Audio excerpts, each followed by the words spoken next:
Hey, beautiful people. Happy Sunday. I just want to come on and just share something that's in my heart. So, I know I talk a lot about grace and mercy and the goodness of God and His faithfulness and His sovereignty, and I believe it. Because I've lived it and it's real in my life, and I just want to give hope and inspiration, hopefully, and encouragement to people whose hearts are heavy, whose minds are confused, and who just feel heavy. And so I know we all have things that feel like we would like to say, hey, I wish I wasn't like this. Like, I wish I was different. I wish that this part of me would just go away.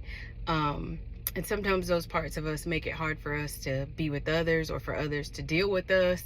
Like, let's just be real. Like, those broken parts of us, or those parts of us that make us different, that feel like, that feel like that thorn. Sometimes it's just heavy, and sometimes it brings us to our knees. And what Satan wants us to do is doubt God and His sovereignty and His goodness, and all of that. His present, how present He is in your situation. And I just want to encourage you and remind you that God is present through all of that. I mean, He was there before, He's there now, He's going to be there in the end, right? And so,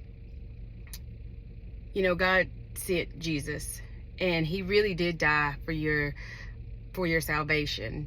But He's also your Redeemer. So those parts of you that feel broken, that make it hard for you to interact in the world or be with yourself or be with others, and you feel like it's a weakness, you feel like it's a burden, you feel like it's something that you just struggle with, He already died for that.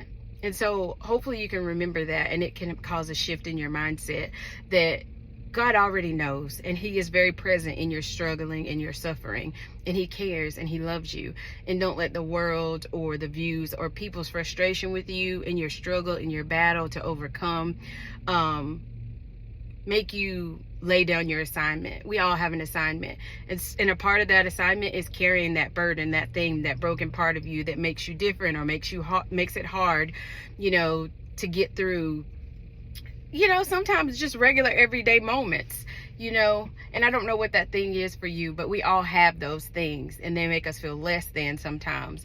And I just want to encourage you that you're not less than. You're created by God, wonderfully created, intentionally created, and that part of you, only God can heal it, only God can redeem it. So you just have to face it. A lot of times we try to cover it up, put on a pretty face, we put on these masks and we try to cover it up, but God knows. However, if we cover it up too much, we cover it up from ourselves, then we can't humble ourselves and we can't lay ourselves bare and give it to God so that He can start to work in our heart and our lives. And it may not be a miraculous change. It may be that He touches you multiple times over decades, over your entire life, right?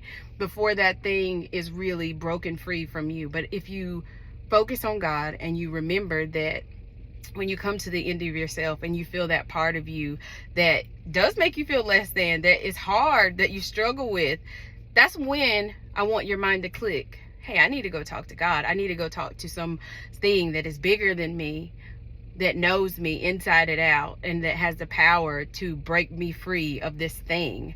So I just hope you're encouraged, and I want you to know that in a world where, we're all trying to cover up things and, walk around handicapped and cover it up, that God knows. He knows your heart. He sees your broken pieces, and you have to give them to Him if you want Him to put them back together. So just be encouraged. Find your safe space and find your space with God, right? We need people sent by God, and we need God. So find your safe spaces so that you can be vulnerable, because we need to be vulnerable and be honest. And remember that we're human, right? In our brokenness, and that everyone is struggling with something. So I love you. I hope you're encouraged, and I'll see you next time.